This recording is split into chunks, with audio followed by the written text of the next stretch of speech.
What's up, everybody? This is Whiskey in the Six. I'm Rob, doing a blended whiskey rundown over here. Most of these have Scotch in them, if not actually all four of these have Scotch in them, but not all of them are Scotch blends. This Apogee here is a Bimber blend. It's a 12-year-old blend of Scotch whiskeys. I believe Bimber is too young to have a 12-year-old, so I don't think that there's any Bimber in there, but I know that there's Speyside and other types of Scotch in this whiskey right here.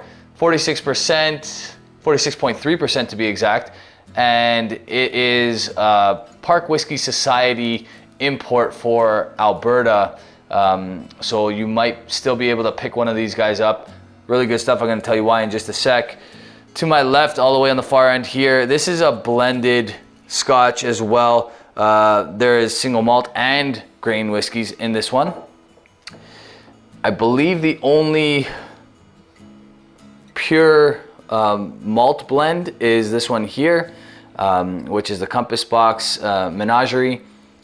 It is 46%. All of these are at least 43% because this world whiskey here is the Suntory world whiskey. It's made in Japan, but it's a blend of Irish, Scotch, American, Canadian whiskeys, so, and Japanese, of course. So I believe that the Japanese would probably be the majority, but the rest is blended in as well. So I'm not exactly sure portions. Unlike Compass Box, the rest of these guys don't actually give portions. The Apogee just says crafted from select malt whiskeys for depth and sophistication. So I'm going to start over here with the Apogee from the Bimber Distillery, blended at the Bimber Distillery. Okay, really nice nose on this one. Honestly, another one of those whiskeys that kind of sits on my bar and I have no reason why I didn't get to it sooner. Really good stuff. This one was given to me by Travis from Park Whiskey Society. Super nice guy. So thank you, Travis.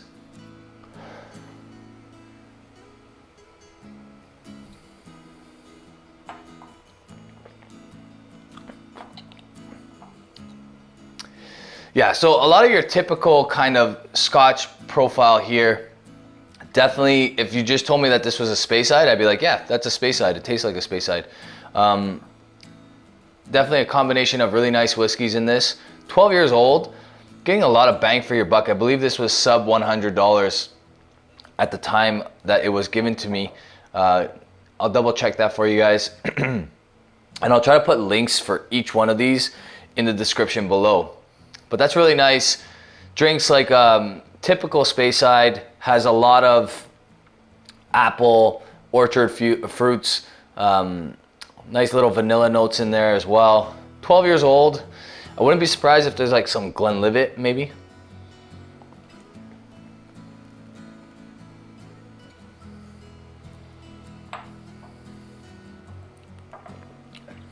Really nice.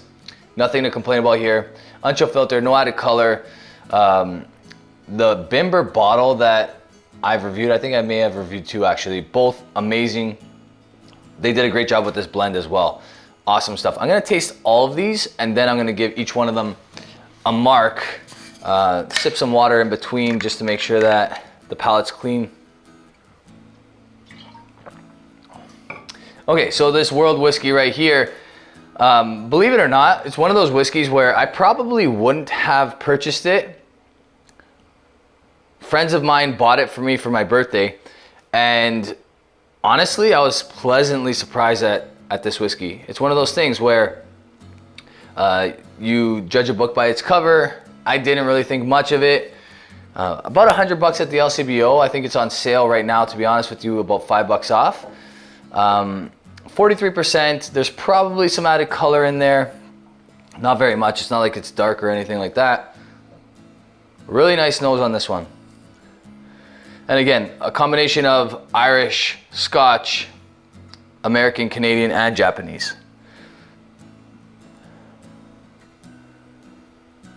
Nice nose. Kind of like, if you close your eyes, you kind of think you're drinking like Johnny Walker Gold a little bit. Smallest hint of peat, almost like undetectable to a peat drinker. Nice honey notes.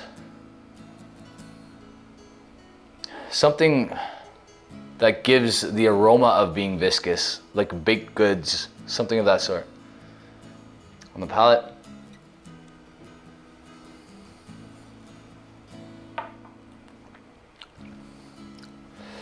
Yeah, that's really nice. 43%, the lowest in ABV out of all of them, but it drinks really nice. Nice honey on the arrival and mid palate. Some pretty decent viscosity, believe it or not.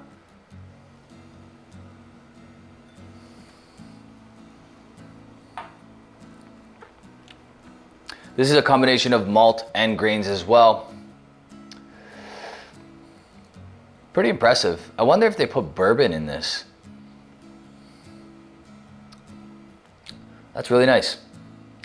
I really like that. Trying to find something wrong with it. Maybe, you know, could have been a higher ABV. It would have lasted a little bit longer on the palate. The other thing maybe is obviously not adding color, it being chill filtered, non-chill filtered, those types of things.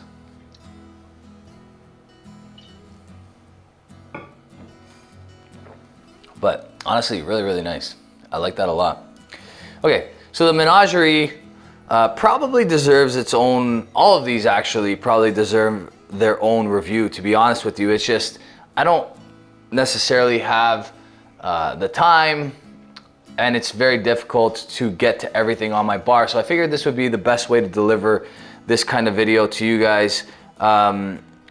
Combination of distilleries in this blend: Mortlach, Deanston, Highland malt blend. It doesn't say what, so could be any. Glenelgin and Lefroy. So Glenelgin is an interesting one because you don't get a lot from them. 18% from there, and then the Mortlach is 42.6%. I believe I bought this one from Liquor Lodge a while back. Can't remember exactly though.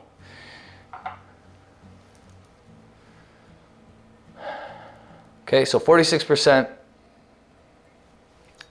I believe John Glazier was still there when this was blended, pretty sure. And I believe that this one was about 160 bucks, if I'm not mistaken. Actually, lead whiskey maker is James Saxon on this one. Okay. But it was bottled in January of 2021. No chill filtration. And no added color. It's a nice little color on that. Really nice nose. Probably ages ranging between, I would say maybe as young as 10 and then as old as probably something in there like that's 22 years old. I can't remember the exact specs. Okay. Really, really nice nose. You don't get a ton of peat despite there being Lefroy in there.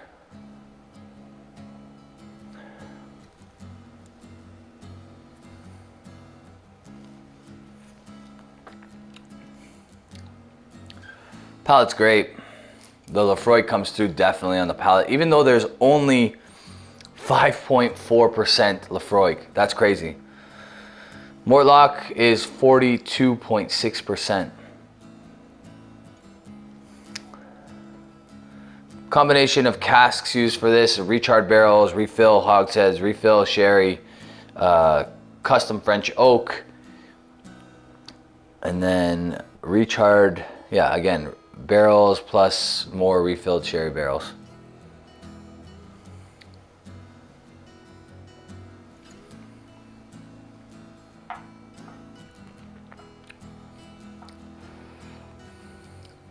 I think the problem with adding Lefroy to any blend is it's such a dominant distillate that it really takes over. There's very little Lefroy in here, but honestly, you get a lot of it on the palate. Okay.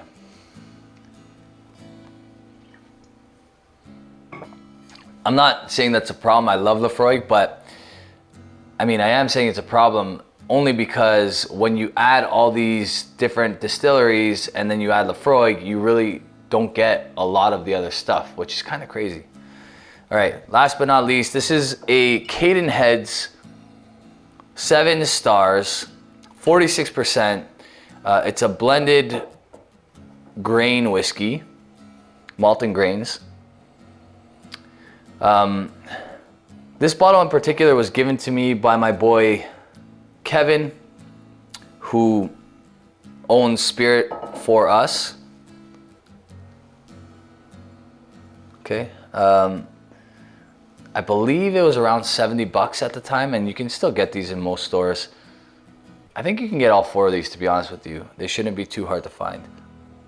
This one has an interesting nose because I get some sort of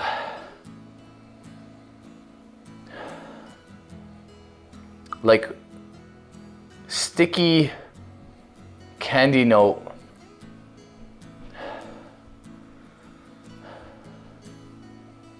Sticky like Christmas gummy candy. Interesting. Something very, I want to say there's like a little bit of like fennel seed, anise. Definitely like presents like it is a high viscosity whiskey. Not much is known about this.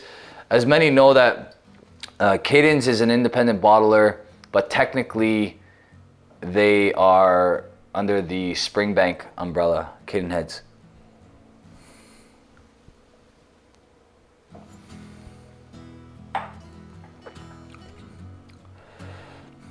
Palate has a nice viscosity.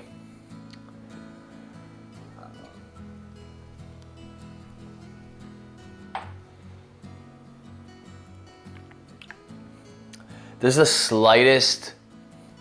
This is how I know as I get older, I'm getting more and more sensitive to sulfur. There's the slightest bit of sulfur on the back end coming from the Oloroso casks in this whiskey that they're finished in. And I taste it. It's there. It's hard to ignore for me. And it's unfortunate because value-wise, that's a great buy, like 60, 70 bucks for an Integrity bottling, but the sulfur is there. And that's probably what I was getting on the nose, just wasn't fully aware of it until I tasted it on the palate.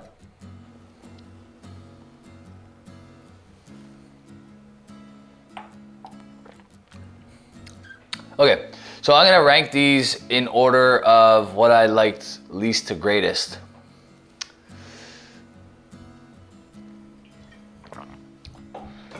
And then I'm gonna give them a mark.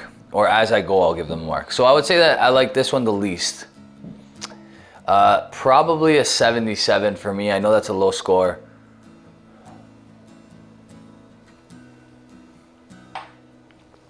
Price is fine.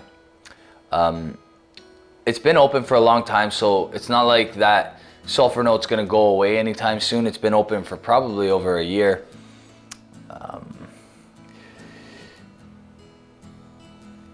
Again, if that doesn't bother you, if that sulfur note doesn't bother you, then you'll like this because it's really well priced. It's 46%. I'm sure, you know, Cadenheads wouldn't necessarily chill filter. They don't do with any of the Springbank, Longrow, or Hazelburn stuff that they have, nor do they do that with Kilkerran. So I can't imagine this being chill filtered. I can't imagine it being added color. It's finished in Oloroso. But yeah, for me, it just doesn't hit the mark. So that's a 77.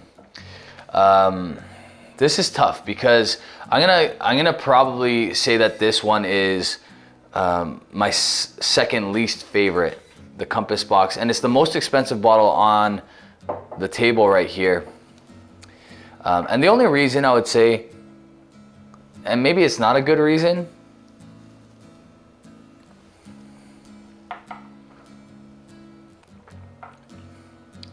But when I get a blend that has Glenelgin in it, 18.1% Glenelgin, and 42.6 Mortlock, I really want to taste those two things.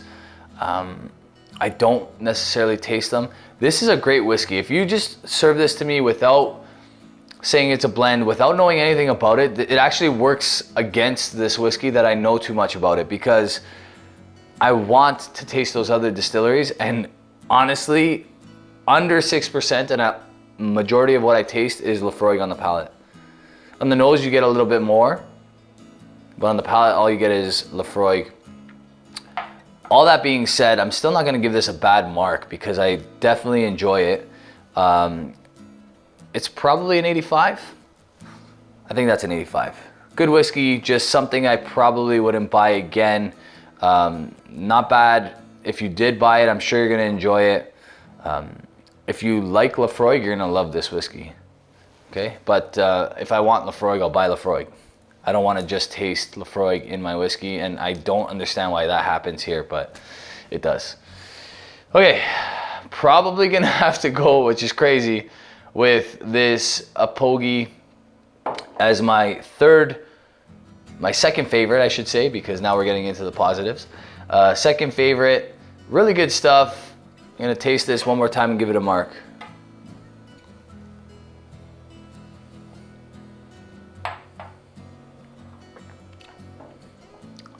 Yeah, that's pleasant. It's an easy pour and play whiskey, 46.3%.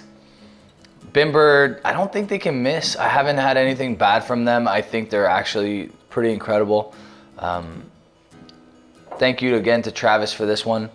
Thank you to Kevin again for this one over here. And thank you to my Sixer Kickboxing boys who bought this for me.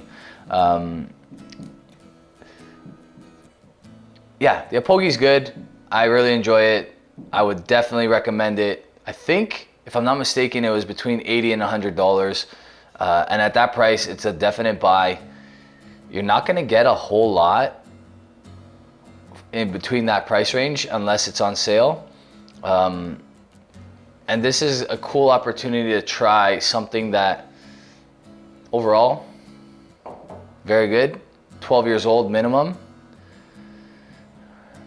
I like that. I'm gonna give this one an 86. It's slightly better than the Menagerie. I do like it. I think this is the better buy. It's probably half the price of the Menagerie. So keep that in mind as well.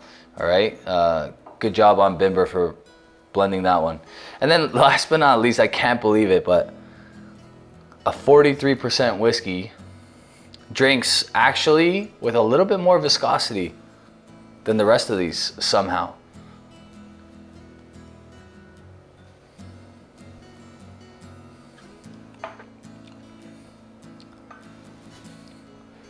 I really like that. There's not a lot, it's actually pretty complex. There's not a lot to complain about.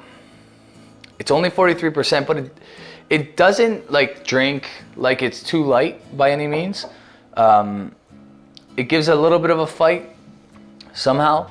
I don't necessarily taste the Irish whiskey. I don't necessarily taste the Canadian whiskey. I definitely get the Japanese. I definitely get the Scotch. Overall, this is a really good whiskey.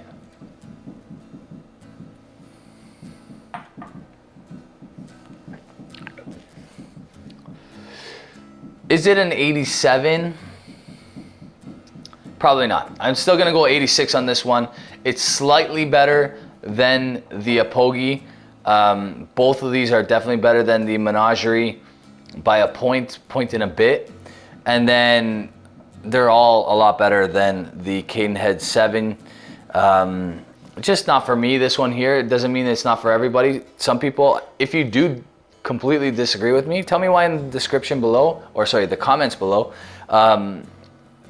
They're all good. They're all good except for maybe that one for me. That's just not my preference. I don't like sulfur. I actually hate sulfur. And when I get it in a whiskey, it really diminishes the score. This is probably the most complex, believe it or not. As much as you would think the Menagerie would be, it's probably the most one-dimensional because of the Lefroy, which I don't get. I don't understand that, but it is what it is. Apogee, very good. Very light, but it's a nice pour and play whiskey, and for the price, you cannot go wrong. So just to recap the scores, this is just over an 86. This is an 86 on the dot, 85, and 77. Hope you like this video, guys. If you want me to do more videos like this, let me know in the comments below. You can follow me on Instagram. You can follow me on TikTok and Facebook. I gotta get used to not saying Twitter. I don't actually use Twitter anymore. And you can support this channel on Patreon. Cheers.